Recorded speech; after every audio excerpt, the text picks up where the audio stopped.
over in a very short period of time to convince them that we really know what it is that we're talking about. And that's very important, because once you get their attention, then you can get down into the details. There may be some follow-up meetings later, but you've got to grab their attention, and you got to grab it fast. So the way that you presented it up front, to say right up front, I got you $215 million.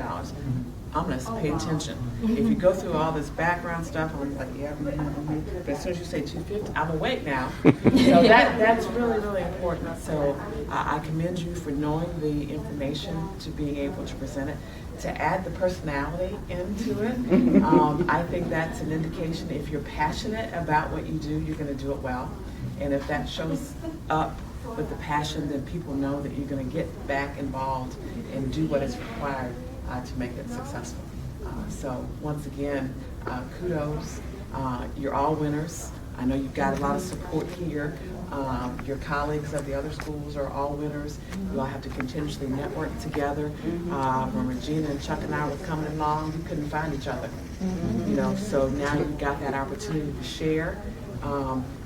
It's competitive outside of this circle, but as long as you stay in the circle, you all can constantly rise to the top. And I told somebody at the table, I said, I'm just so excited because now I can pass the baton and go play golf. Like,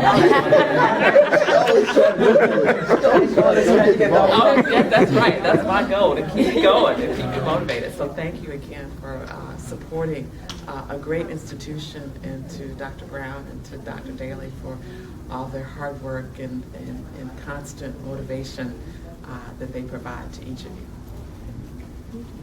Thank you. Mr. Reed?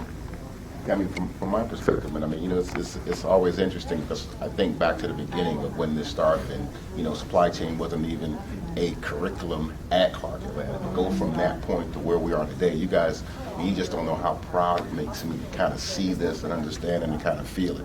And, you know, a lot of the things that we've continued to talk about, you know, you exhibit, I mean, the professionalism, the poise, you know, the grace on stage, all that stuff means so much. Besides what you say, is how you say it, how you deliver it. And that in and of itself brings about attention and awareness. And one thing I was talking about upstairs is, you know, regardless of the competition piece, it's all about the learning scene.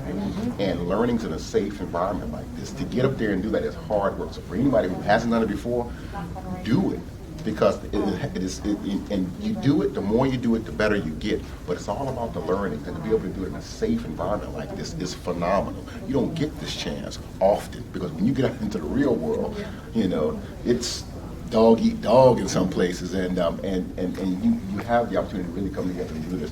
I mean, the way that you guys laid that information out today in that presentation was phenomenal. All the aspects of things that you presented today was from a customer's perspective. And so approaching it from that vantage point, I was not listening to it from the aspects of, here's a consultant telling me how I should do my work. Here's specific things that from a supply chain perspective are very important to my overall business and how I can sell my product. You talked about growth, you know, 41% growth to your markets based on the current capacity, still getting cost reductions is huge. Continuous improvement opportunity to deliver another $90+ million in savings. That's huge. The fact you're talking about sustainability, which is so big in Europe anyway in terms of what they're trying to do, carbon footprint, that's huge.